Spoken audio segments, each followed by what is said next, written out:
চলে এসেছি আমরা Murshid market Sohel mobile centre Katwa. Second হ্যান্ডের ফোনটে নতুন ধামাকা অফার নিয়ে আজকে নিউ স্টক এসছে। নতুন স্টক V40 এসছে, মাত্র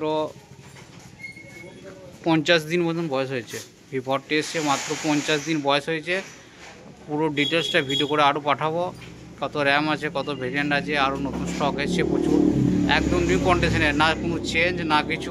অনেকে ফোন আসছে যে ডিসপ্লে চেঞ্জ সেকেন্ড হ্যান্ড, সেই সেকেন্ড হ্যান্ড না, মাত্র 2 মাস 4 মাস বয়স হয়েছে, সেরকম সব সেকেন্ড হ্যান্ড ফোন আছে। রেট নতুনের থেকে অনেকটাই কমের মধ্যে পেয়ে যাবেন। এতে আসতে হলে কী করতে হবে না, আমরা সোহেল মোবাইল সেন্টার মসজিদ মার্কেটে আসতে হবে। নতুন ফোন নিতে গেলে সোহেল মোবাইল সেন্টার মসজিদ মার্কেটে আসতে হবে। আমরা প্রত্যেকটা ফোনের মধ্যেই দিচ্ছি 10 দিন চেকিং ওয়ারেন্টি। 10 দিনের মধ্যে যদি কোনো ফোনের কোনো সমস্যা থাকে তাহলে আপনারা নতুন ফোনও নিতে পারেন, অন্য ফোনও নিতে পারেন, অথবা টাকা রিটার্নও নিতে পারেন। এই জন্য আপনাদের কী করতে হবে না, মসজিদ মার্কেটে আসতে হবে। কাটোয়া মসজিদ মার্কেট সোহেল মোবাইল সেন্টার। নতুন স্টক এসছে, অনেক স্টক এসছে। আর এরকম ভালো ভালো ভিডিও পেতে গেলে কী করতে হবে না, আপনাদের চ্যানেলটাকে সাবস্ক্রাইব করে রেখে দেবেন আর বেল আইকনটা ক্লিক করে রেখে দেবেন, তাতে নতুন ভিডিও আমাদের কাছে তাদের মধ্যে পৌঁছে যায়।